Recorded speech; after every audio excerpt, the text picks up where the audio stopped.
قصيدة بعنوان يوميات فتاة سورية تحت الركام.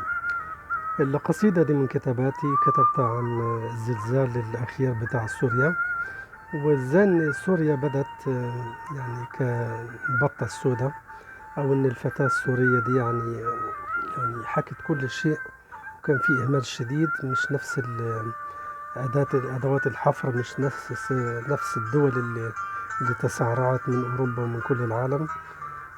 فطبعا مش هطول عليكم، وإلى القصيدة. لا عرب ولا عجم، ظللت وحيدة أتوسد الركام. ألعق جرحي بلا رعية ولا حكام، أكفكف دمي أستند على الألم ومضاجعي، ألملم أشلائي ولكنني أبدا قط لم أعض أصابع الندم على تلك المسجاة، تنتظر تأشيرة حياة، تنتظر ضوء أو طوق نجاة. أنا أختكم أستغيث بكم، ألوذ بجمعكم، أواصل النداء، ولكنكم في شرعكم في زحمة الوجع، عزاءكم سجع ومدح وفخر وهجاء وبحيرة البجع، شاليه وبرج ومنتجع.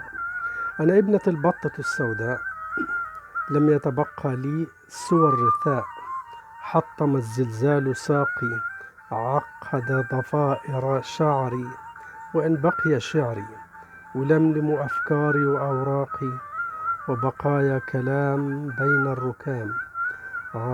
يا طول اشتياقي على العروبة ونخوتها، لم أتأسف أنكم أخوتها، أتدثر بالركام. أين رفاقي؟ أين الرعية قبل الحكام؟ من يوم للتلاقي قبل الختام، يوم يحاسبكم الحي الباقي.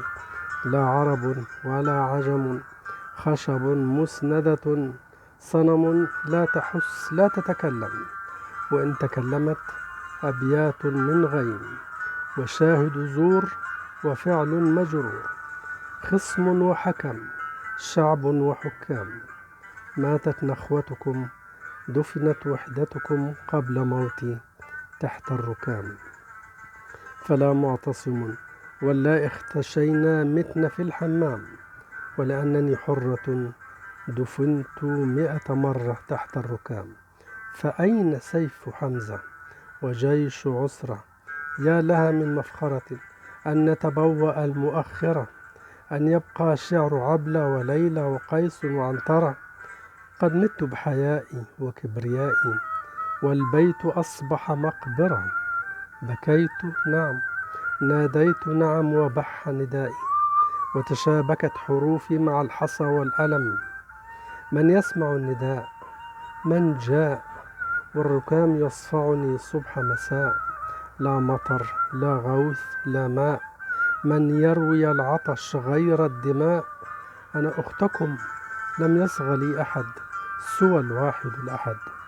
لقد اكتفيت وصليت، تدثرت بيقيني، وإن قتلت يواريني دعائي، يكفنني ويكفيني إيماني قبل أحزاني، والوجع يدمي أحشائي، وندائي لله، ذلك بيعي وشرائي. لا وجع ولا ألم ولا ألملم أشلائي، ألتحف بسمائي، ألعق جراحي، بلسمي ودوائي. أيام مضت دون طعام، لا أعرف كم عدد الأيام. أحب، أحلم، أعشق، أنام وأحلم فوق الركام. فراشي الوثير كأنه حرير، إفطاري عشائي، ليلي صحوي، صبحي مسائي، نومي أشغل يومي، لا بعتاب أو لوم. لم أتأسف أو أندب حظي بانهيار برج الذي لامس الغيم، وسكاكين تقتلني كل يوم.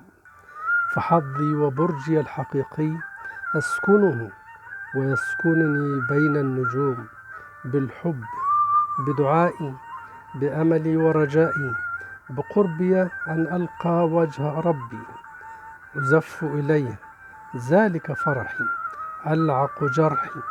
يا ويح قومي قد خرج صوتي من بين موتي، أستمد قوتي أمل بالله.